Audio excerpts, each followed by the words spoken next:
Hi, I'm Elena, a graphic designer with a knack for turning everyday visions into vivid realities. The sun was setting behind us, casting golden hues over the beach as Michael and I stood hand in hand, surrounded by the people we loved most. The day had been nothing short of magical, with the air filled with laughter and the gentle hum of the ocean. "You look absolutely stunning, Elena," Michael whispered, kissing my hand as we turned to face our family and friends. The applause erupted around us, and I couldn't help but feel like the luckiest woman alive. As the evening progressed, the reception was in full swing, with guests dancing and the clink of glasses punctuating the lively music. Michael tugged at my hand, pulling me slightly away from the festivities. His expression was serious, a stark contrast to the joyous smile he had worn all day. "Elena, there's something important.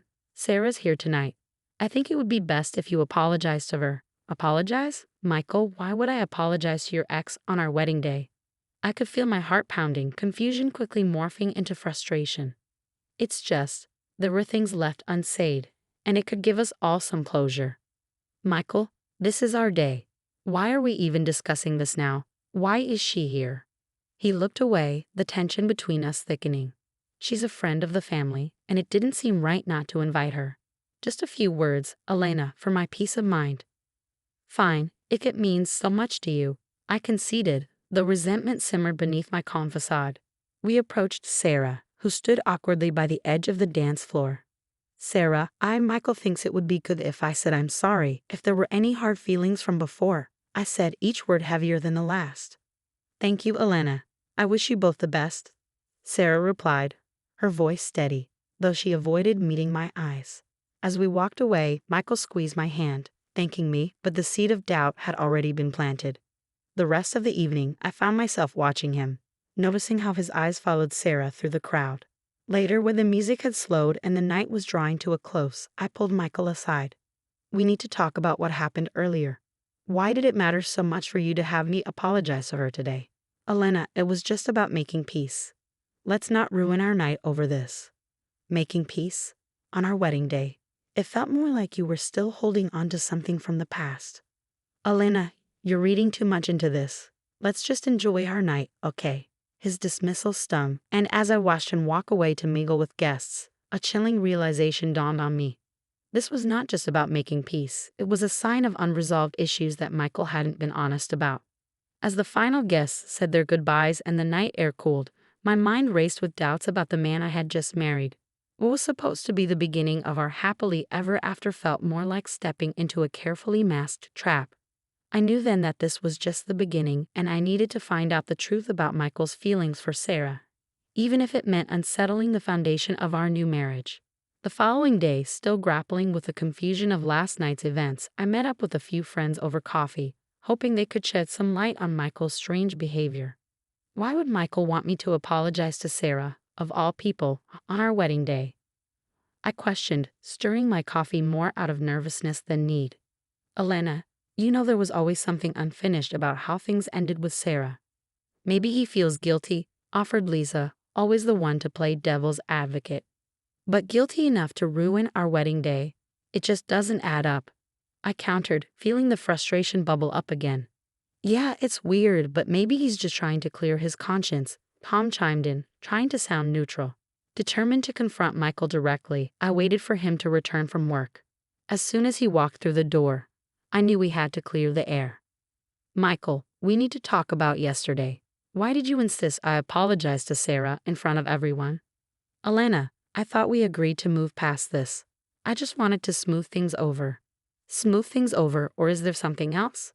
Are you still holding on to feelings for her?" "Come on, Elena, don't start.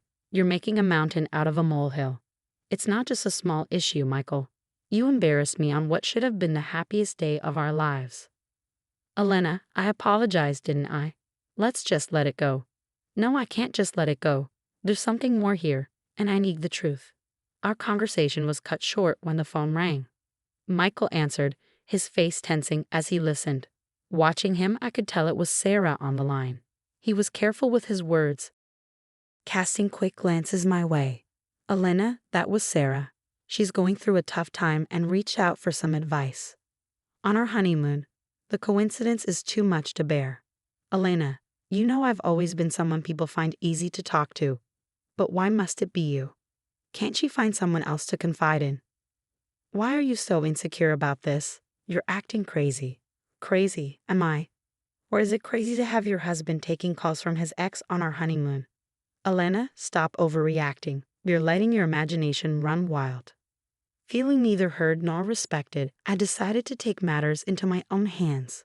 The next day, I contacted Sarah directly and met her in a quiet cafe downtown. Sarah, I don't mean to intrude, but I need to understand why you're reaching out to Michael now. Elena, I'm sorry if it's causing trouble. He was a big part of my life, and there are things I'm still working through. But why now, Sarah? Why on our wedding day? I guess I hoped it would be closure, not just for me, but for Michael too. This isn't closure, Sarah. It's stirring up more trouble. What exactly did you two not finish talking about? Elena, I don't think I'm the one you should be asking. The meeting left me with more questions than answers, fueling my resolve. I needed undeniable proof of whatever was happening behind my back. If Michael wouldn't give me the transparency I deserved, I'd find it myself. The gears were already turning for a plan to reveal the full extent of Michael's deceit. A plan that would need careful, calculated steps to execute. I couldn't let this slide. The doubts and secretive talks were too much. I called my friend Mia, who had always been my go-to in times of crisis. Mia, I need your help. It's about Michael and Sarah. Whatever you need, I'm here. I need to know what's really going on between them. I'm thinking of hiring a private investigator. Are you sure about this, Elena? That's pretty serious. I've never been more sure of anything. Can you recommend someone? Actually, yes. I know someone discreet and effective. I'll send you his contact. The private investigator was a man of few words but came highly recommended. Rick assured me he could get the evidence discreetly and quickly. We met in a dimly lit cafe where I laid out what I needed. I want to know how often they meet, texts, calls, everything. Understood. I'll get you what you need. The days that followed were a mix of anxious waiting and acting normal around Michael. Finally, Rick called. I have something for you. We met again, and he handed over a folder filled with photos, text message logs, and call records. The evidence was damning: secret meetings, daily texts, and more. It's as you suspected, they've been in frequent contact. Armed with the truth, I decided it was time for everyone else to know. I planned to expose Michael at our upcoming anniversary party. Mia was pivotal in orchestrating the event so that all our close friends, including some of Sarah's, would be there. The night of the party, the air was charged with tension, at least for me. Michael was his usual charming self, unaware of the storm about to break. As we gathered everyone for a toast, I took a deep breath. This was it. Thank you everyone for being here today.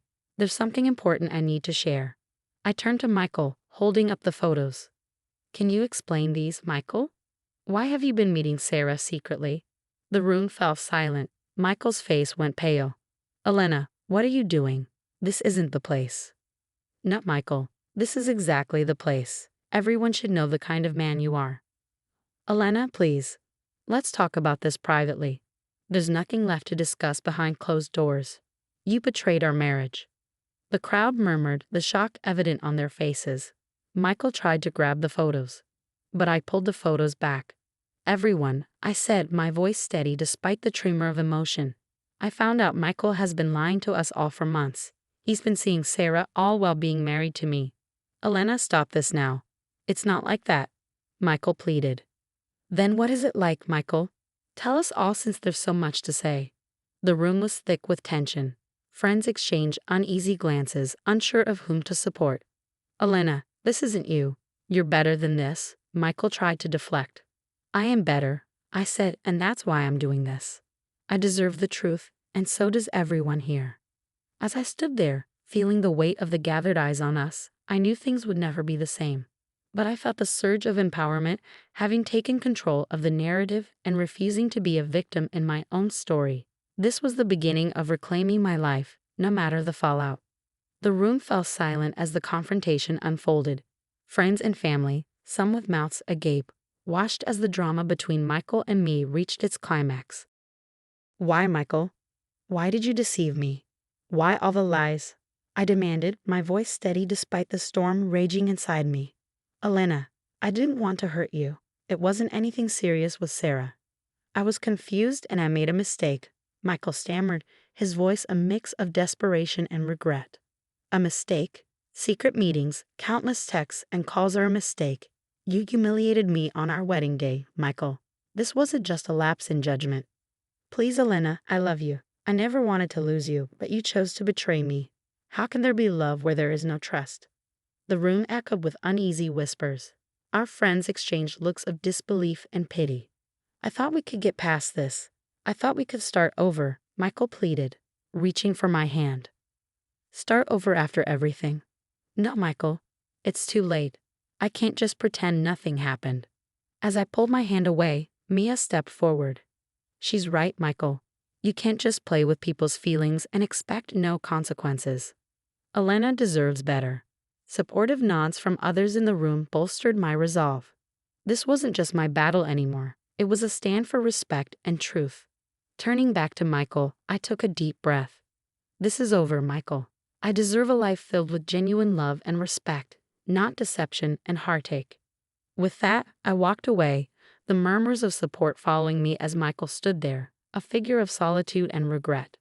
In the days that followed, the reality of my decisions sank in. It was daunting yet liberating. The path ahead was unclear, but it was mine to shape.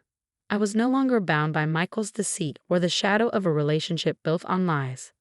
I began channeling my energies into my passion for design, taking on new projects that challenged and excited me. My nights were no longer about what-ifs, but about the joy of creating, transforming blank canvases into expressions of my inner strength. Life was different now, quieter but more authentic. I had found a new community of friends who valued and respected me, and every day was a step toward healing and growth.